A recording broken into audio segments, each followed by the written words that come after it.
Today I'm joined by somebody that you may have heard of if you're into professional wrestling, and you may be one of his nearly 250,000 subscribers here on YouTube, or maybe you just know him as the suggested search for most of the wrestling TikToks that you watch on a daily basis. Santi, thank you so much for being here. Welcome to the channel. No, thank you so much for having me. That's a great introduction. I know that a lot of my fellow friends and colleagues are still very upset that I show up in their in their search bar, but it is what it is, man. The algorithm loves me. I mean, clearly a lot of people do, and including the algorithm. You're still on that crazy streak of posting every single day. That is insane. So thank you so much for doing that and being a part of the reason why I got into wrestling a little over a year ago. Of course, no problem. I don't recommend the daily grind to anyone, but hey, it's working for me. So today we're going to jump into, I threw out a question in my community asking for their favorite, or I guess least favorite wrestling tropes, anywhere in between. We're going to take a look at each one of them, see what was thrown in, and we are going to simply give it you either love the trope, you're fine with it, or it's got to go.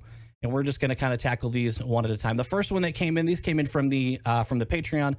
Panthers Rule 95, when a wrestler does a move that they never win with, and then they're shocked when the opponent kicks out at 2. So not when they're finished you, not when they do the cool Rhea Ripley or Undertaker laying on, I think it was HBK, but when they're just do like a simple clothesline pin and they can't believe it. I mean, I'm personally fine with it because what's the alternative? Every move that they do is a finisher. Yeah, you got to have something in between to build up to a little bit of drama to build up to the finisher. So I'm perfectly fine with it. It doesn't bother me. I'm fine with it. I do enjoy it when it's the finisher and you get those cool moments of the one I always think of is Rhea Ripley crawling away from Charlotte Flair, just kind of holding her face or makeup dripping down her face. Those moments are cool. But yeah, I'm with you. The simple moves, maybe they can kind of correct it by having someone when they do a squash match, like a Braun Breaker, instead of hitting his finisher to squash someone, hit him with a simpler move to kind of throw off, maybe set that precedent that they could win with just about anything. Well, there is a legendary match from AEW of all places where MJF beat Darby Allin with a headlock. So something for you to dive into, because that was really cool in a really unique way to have a match end. And then there's also Gunther, who could beat you in 30 different moves and you don't know what move is his finisher that particular night. That is pretty cool. The next one comes in, John Coffey. What do you feel about the overusage of thigh slapping and super kicks? No one tries to hide the slap anymore, and all the way from the top of the roster down to NXT talent, there's ways to hide it. Look up Gentleman Chris Adams in World Class in the 80s and his super kick. I don't know who that is. Maybe you'll know who that is. But what's your thoughts on and I know what they're talking about, that really exaggerated, I think of the Usos just slapping their thigh on every super kick. It's again one of those things that doesn't bother me. I think it's one of those that it doesn't completely remove the realism that they're trying to pitch you. I get it to a certain degree, especially in the old NXT Black and Gold days. It seemed like everybody was doing the super kick. I don't think that it's the problem of the thigh slap. I think if anything, it's the problem of the overuse of the super kick. So I'm going to say that I'm fine with it. I don't know how you would hide it. I don't even want to get into the ins and outs of how to make professional wrestling actually be better, because I'm not a professional wrestler and I can't really provide feedback on that. I can tell you it doesn't bug me, but I do get it from the perspective of the super kick being overdone, which leads to a lot of thigh slapping, but I'm still fine with it. So you're cool with the thigh slapping, but the overusage of the super kick in general, that's where it gets. That's getting a little bit out of hand. In this day and age, is getting a little bit crazy. Look at the brother versus brother, Jay versus Jimmy Uso. It was nothing but super kicks. Yeah. Like Shawn Michaels was rolling in his grave and he's not even dead. Yeah, one of my first matches that I saw, because I think it main evented WrestleMania 39, was Usos versus Kevin Owens and Sami Zayn, and that was my first exposure to that super kick. I didn't see the thigh slap, so in my head I'm thinking like, how is this like, where's this sound coming from? There's no way he's actually doing that. So that was pretty cool. But now that I know, yeah, you see the hand slap. But yeah, I'm saying I'm pretty okay with the thigh slap, just because it brings that extra little slap noise. I think that adds to it. But I'm not even that against the overusage of the super kick. Maybe it's just because I haven't seen it enough yet. Maybe over time I'll get more tired of it, but I'm pretty cool with it. From Jackson Lee, I'll do one I hate or strongly dislike.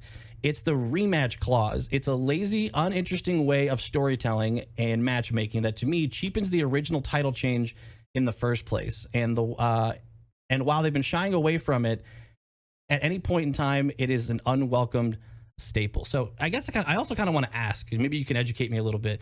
When they mentioned the rematch clause, I think Becky just mentioned that she had it.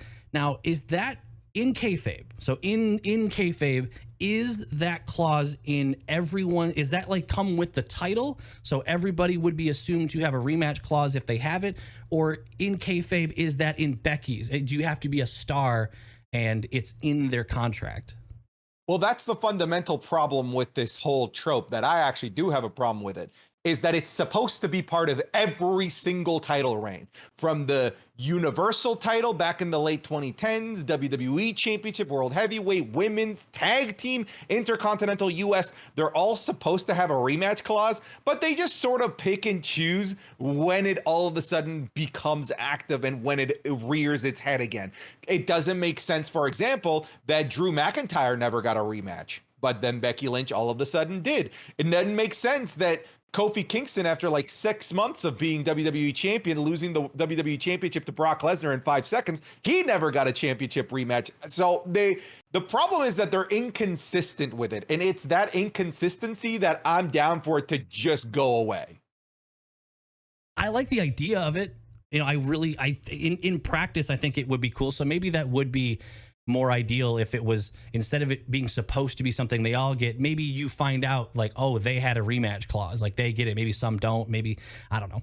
I do like the idea of it, but yeah, as it's currently being done, I think it's got to go. From Matt Guy, wrestlers constantly kicking out of finishers. It's okay for the video games, but in reality, it makes the move mean less. Kicking out of someone's finisher used to happen in big time matches like WrestleMania quality, but now it's happening on Raw or SmackDown, and to me, it's backwards. And they added, AEW is the worst with it, though. That is fundamentally true. The AEW spamming of kickouts can be hilarious at times. I still remember, there's sometimes even like the complete no selling of finishers in AEW. That doesn't really happen too much in the WWE. This is something that I actually, funnily enough, think that it's become less prevalent in these days. I do feel like Triple H is doing a better job of protecting people's finishers, as opposed to the 2010s when finishers really didn't really mean anything unless it was at a premium live event. So I don't know if the trope should necessarily go. I do get it from the perspective of it disappearing on regular free for TV matches, but I don't want it to disappear for premium live events because I do like when people kick out of a finisher. It kind of makes you wonder, do you want to get rid of kicking out of finishers to the point where you know it's going to end if they hit the finisher, or do you want to sacrifice kind of the impressiveness or the scariness of that finisher by kicking out? So, you know, maybe it's something.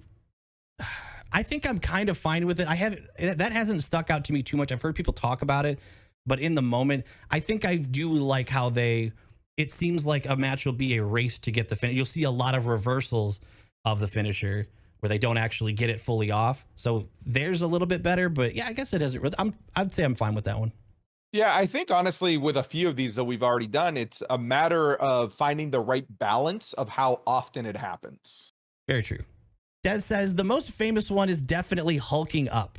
It is when they're mostly near finish and they get this surge of power. And I think of Cody as soon as I start reading this out loud, and start tanking stronger moves, showing they've got adrenaline and whatnot, and normally on the verge of winning. So I'm picturing that Cody Rhodes, just kind of like really bumping up the crowd. I think Becky does that a lot too.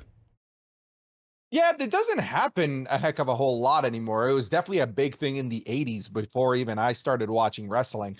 It was definitely a Hulk Hogan thing, an Ultimate Warrior thing. It happens a lot less nowadays, which is why I'm honestly, I'm a little confused that this was sent in, because it's so rare and far between that it's, to me, when it happens, it's kind of cool. I was kind of thinking that too, because I only would think of Cody, and that's just because I can specifically see him doing it in his big matchups. But I can't picture a ton of other people really doing that. No, it really doesn't happen a lot. Like, there are sequences where they become I guess like, oh, they're setting up their finishers. Like I think of like the John Cena 5 moves of doom, but that's not him hulking up or anything. It's just him hitting his sequence of moves that eventually leads to the finisher. And when I think of Hulk Hogan, when he was hulking up, that was just kind of part of his signature sequence to get to the leg drop. So we don't see it in, actually, I'm going to say the opposite. I think we don't see it enough. I think it'd be kind of cool to see it a bit more because it's really, really rare. All right, we'll add a new option. Give me more. That'll be the even more than love it. They added a follow-up one. I think could be interesting. One of my actual favorites though is when there's a quick flow of multiple pins where they trade them back and forth pretty much in quick succession. It's high energy and exciting for me. That one, I don't like that one. That's so funny. Yeah. It's so weird that like for whatever, like it's usually it's the roll back and forth. It's not the It's not the surprise roll up pin, which I've been told is like the deadliest move in wrestling, the surprise roll up when they get distracted. But it doesn't do anything for me. The quick like pin and roll and pin, except it did kind of get a pop out of me because I felt like I had trained my brain so much that this isn't going to do anything. I can't remember the match. I think it just happened recently where a match did end that way. So that did get a little bit of a pop out of me because I had to set expectation that it never did anything. But I'm curious what you think. The backlash match, Bailey, that's how Bailey pinned Naomi. You're right. And I love it when it works. I hate it when it's just them going back and forth and it leads to nothing. So I'm kind of like almost in the middle because I do almost feel like it's a waste of my time just seeing them go back and forth and it leads to nothing, only for them to continue on for another 10 minutes to have their match. But if it does lead to a moment where a wrestler outsmarts the other and it actually helps them win and it actually is the finish of the match, then I actually love it. So I have to almost split it into two because I hate it when it's just doing it for the sake of show, but I love it when it's the actual finish of the match. And I wouldn't think that's one of those ones where because I had previously had told my community that I wasn't a huge fan of a lot of submissions because some of them were exciting, but some weren't. And I was told that was one of the ways that wrestlers will kind of get a rest in. There's some submissions. So I don't think that would be like that for these pins because they're rolling. I feel like they're using more energy. So it wouldn't be that. I don't know. I guess it's just a preference thing. Nate Cruz says, this one is super specific, I know, but I have been boxing for many years, so most strikes really irk me. Winding a punch back over your head does exactly nothing as far as power. I understand the showmanship, I really do. I just can't help the flash of irritation from terrible strikes.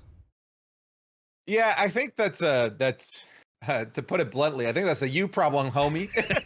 Like, not all of us are boxers. Like when you start, here's the thing in general, when you start to try and relate wrestling to real things, when you try to create ground level realism to the world of professional wrestling, that's when you find the silliness into it. And when you find the silliness, that's actually when you ruin the product for yourself. And homie, I think that's one of those situations where you're ruining it for yourself by trying to connect it to real life and connected to real life, like grounded realism in sports. I love it. I love the showmanship. That's why I'm here for professional wrestling personally.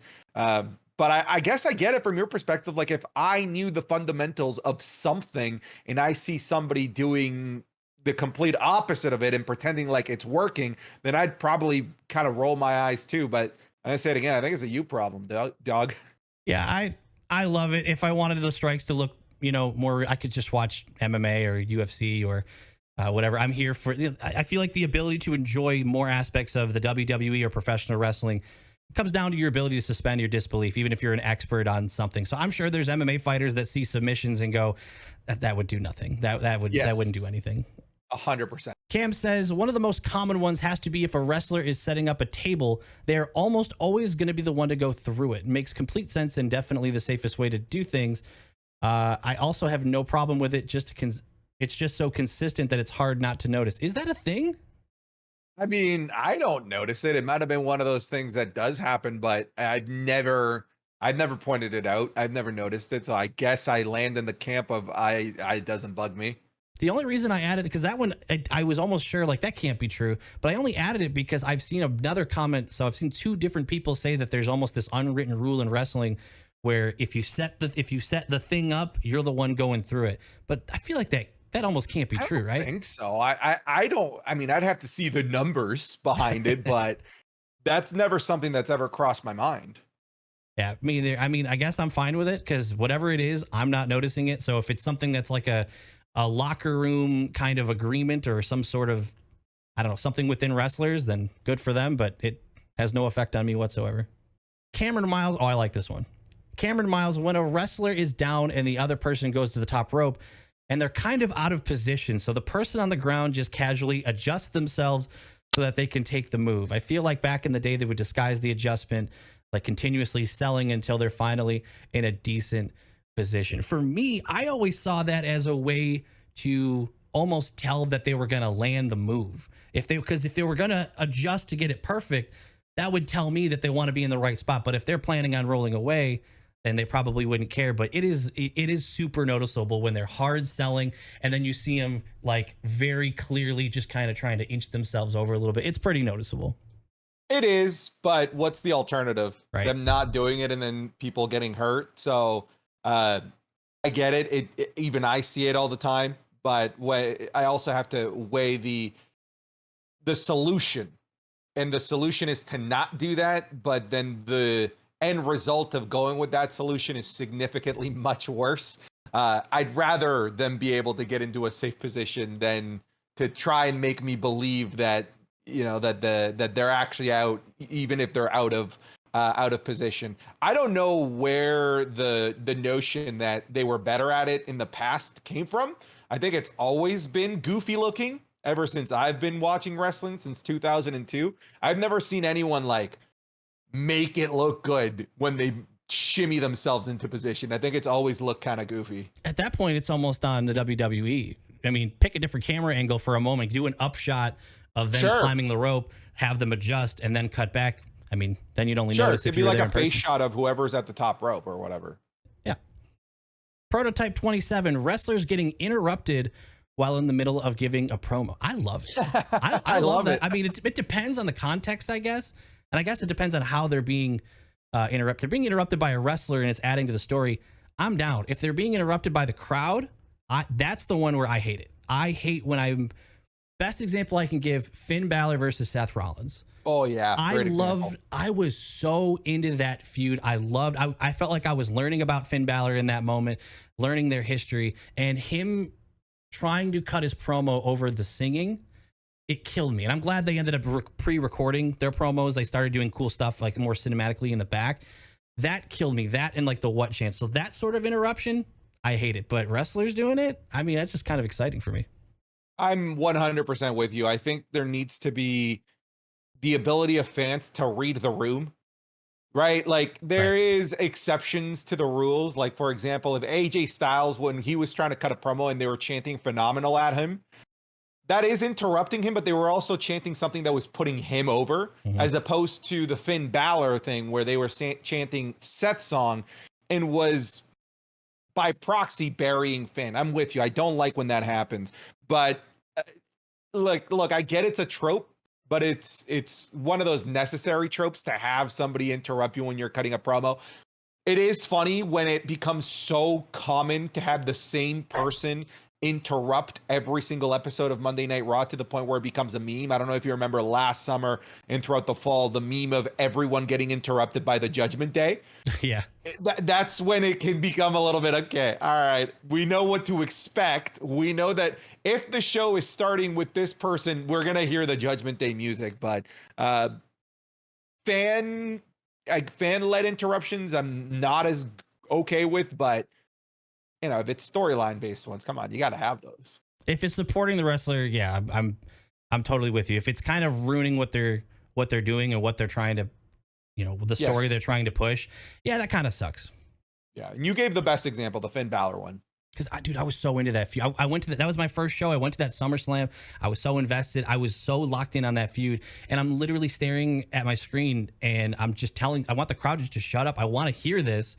And I love that whole like I guess he had only held the title for like a day because he got injured by Seth. So that it felt like there was so much real, like there was some real passion behind that. And I'm so glad they did the rest of it backstage because I was listening to pretty much every word of that. I was into that. Okay, this one's more of a, maybe you can explain this one to me. Blaine Cardwell says the can they coexist tag team matches between two rivals. Have we seen that? Am I missing that? Have we done that recently? I've been watching since WrestleMania 39, so I don't know if that's something I've seen. You know what? In like recent memory, we haven't seen it a heck of a whole lot. We did kind of see it in their team up for Survivor Series War Games, Cody Rhodes and Seth Rollins. That was probably the most recent one, but they definitely used to do it a heck of a lot more. They just don't do it anywhere near as much, but it is a funny trope for sure. Can they coexist? It's every single time. It's always the same cadence of commentary as well. Is it like this expectation that maybe they'll turn on each other or they won't help each other? Okay. So maybe you could almost say, well, I feel like they've kind of gotten past it, but maybe when they first tried putting Zoe and Shayna together, I could have seen like a little bit of a, their character ego thing there, but they seem like they've come together too, but okay. Gwenoki says, if I never see a match contract signing again, it'll be too soon. I'm not saying they can't be entertaining, but they almost always seem to end the same way, and I just wish they'd be more creative. It's funny because I think the WWE is now self-aware of how ridiculous contract signings are. They just did one on NXT, Ethan Page signing his contract with NXT, and Trick Williams came out to confront him, and then immediately Ethan Page grabs a table, throws it out. He's like, I always know how these end, all right? No one's going through a table today. So they are being self-aware of how they go almost like every single time. Yeah, I like that the Logan and Cody one is the first one that I've seen where the contract actually mattered. Every other time it's just you sign it, but it's just a promo and someone's getting hit or someone's coming out or something like that. But this one actually, I don't know who that guy was who was supposed to be. I don't know if it was Logan's lawyer or something. Yeah, it was the lawyer. but the fact that it actually did change the contract and it clarified stipulations. Sure, I guess that's a little bit better. But I'm with you when they announce, next week such and such versus such and such contract signing. There's no mental pop for me. I'm not excited for that whatsoever. I guess it's usually like a free table spot. So we know someone's going to get put through a table, which is entertaining. Yeah, I guess I'm okay to do away with it. We can have it go away. Janja 50 says, when wrestlers with long hair are supposed to be knocked out by a move, but take a second to move their hair out of their face. I've seen that one time, but it was in an old classic match where I want to say somebody, I wish I could remember I've watched so many classic matches recently. A lot of the names are blending together, but somebody had someone in a hold. It was like they were behind them. They had them like a choke hold a little bit. They're facing away.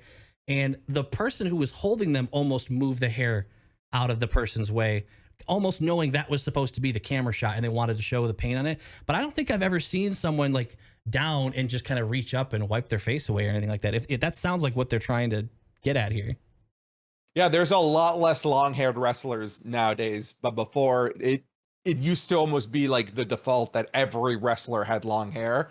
I kind of did a face when you read that because I was like, I haven't seen that since like the Ruthless Aggression era. Honestly, it was a pretty common thing with Edge when he had long hair, but even he doesn't have long hair anymore. I think this might be a bit of an outdated one, my friend. I don't think it really bothers me, nor do I really notice it a heck of a whole lot in today's wrestling. It did remind me of one that I don't think I put on here. I don't know if anybody submitted it.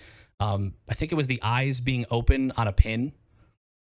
When they're getting pinned in their eyes, and they're looking at the ref as kind of like a giveaway. Does that bother you at all, or is that just kind of like you just kind of have to? I mean, that's the best way to time when you're going to actually kick out.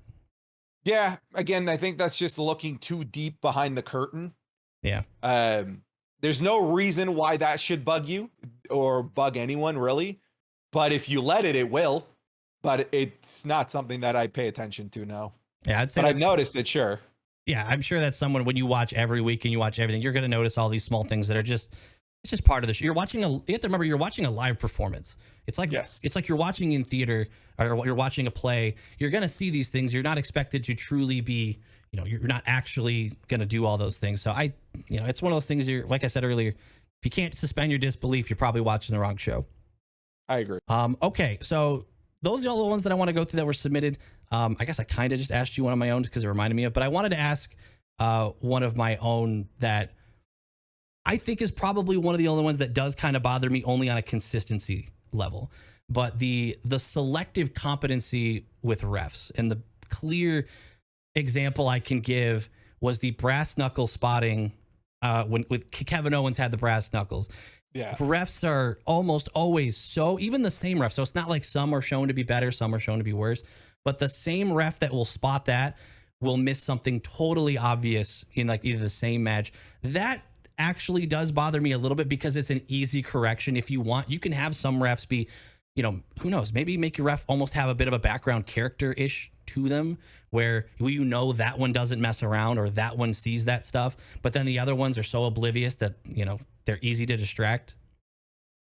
I hear you, and they've tried that before. There was a storyline in 2014 where Daniel Bryan kept getting screwed over by the same referee counting too fast every time that he was getting pinned by Randy Orton or by anyone else. Scott Armstrong, I think, is the name of the referee. The thing is that behind closed doors, the WWE doesn't want referees to be characters. They don't want referees to take away from the attention of the characters that people are, quote unquote, there to pay and see. So if you were to add these quirks to these refs, then all of a sudden, I think even if it's just a little bit, you do fundamentally take away attention to the people that are in the ring and start to focus on what kind of ref is this? This is the ref that does this. This is the ref that does X. This is the ref that does Y. I think it would be cool. I just don't think that it actually works in the world of professional wrestling to have refs with specific characteristics. I think it would be cool if especially today with the way they use social media so much. Some wrestlers will take their character. Drew's an excellent example. Is they're basically in character on Twitter all the time, and now so many more people are aware of a lot of these referees that are accessible on social media, and so it's almost like imagine if one of them also kind of stayed in character. Imagine if that ref that saw the brass knuckles tweeted something about it. It kind of added to it the way they brought so many of the on TV stories to Twitter a little bit, and they're kind of trying to blend those two worlds. That could be kind of cool, but I totally get the idea that those aren't the stars. That's not who they want. That's not who they want them to be talking about.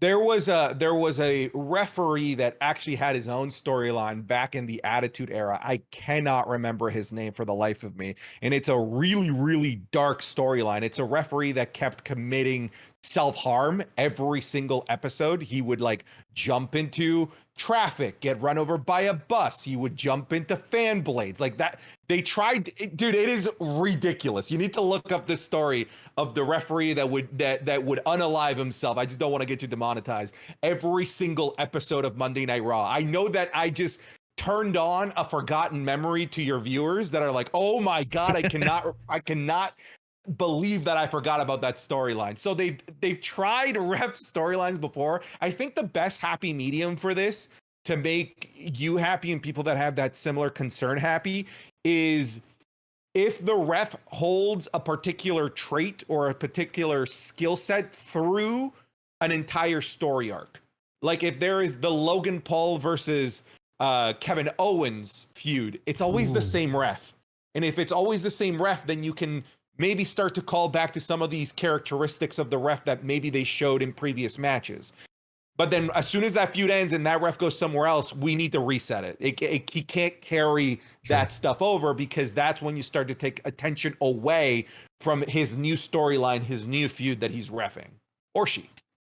Didn't they actually kind of do that when wasn't it the same ref who spotted the brass knuckles that frisked Logan Paul checking for it? So I guess that was a little something where they had a little bit of continuity with the referees, but yeah. Yeah. I'm trying to find the name of the referee that I'm talking about from the Attitude Era, because this should be a little bit of homework that you should do, because it might be the weirdest WWE lore. Anyways, go on. I'll find the name for you later. I caught my interest for sure.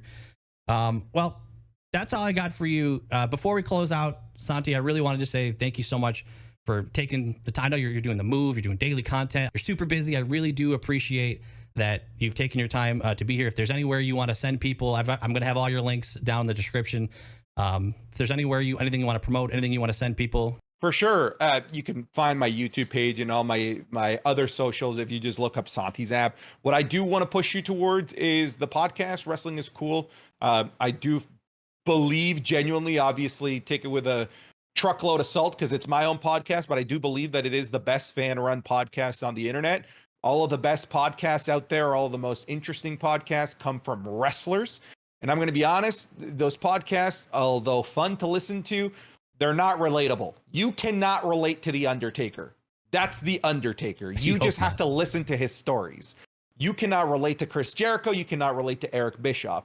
You can relate to myself and to Sancho, my co-host, because we're watching on the couch with you. So if you disagree with something that we say, you're allowed to disagree because we're not authorities in this.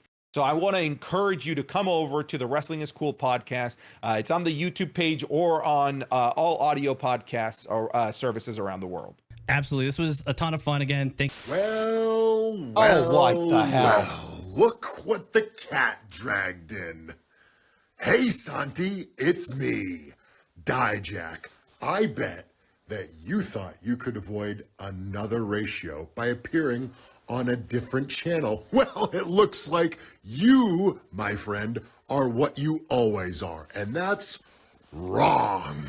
You see, I was sitting down watching the Deporticus channel, and I heard that my amazing friend SantiZap was going to be appearing, and what an amazing opportunity for me to welcome you to the Deporticus channel by giving you yet another video ratio. God damn it, Here Dijak. you are, Santi. Here's your ratio, and you'll never be able to avoid me. You pick up a rock, I'm going to be hiding under it, waiting to ratio you. You open a door, I'm going to be waiting inside that door, waiting to ratio you. Because that's what I do. That's what I live for, and that's what's always going to happen to your ass. You're always going to eat a ratio, and that's enough talk, because now it's time to do or die, Jack. I don't know what it's happened every there. day. I don't know what happened there. I'm sorry about that.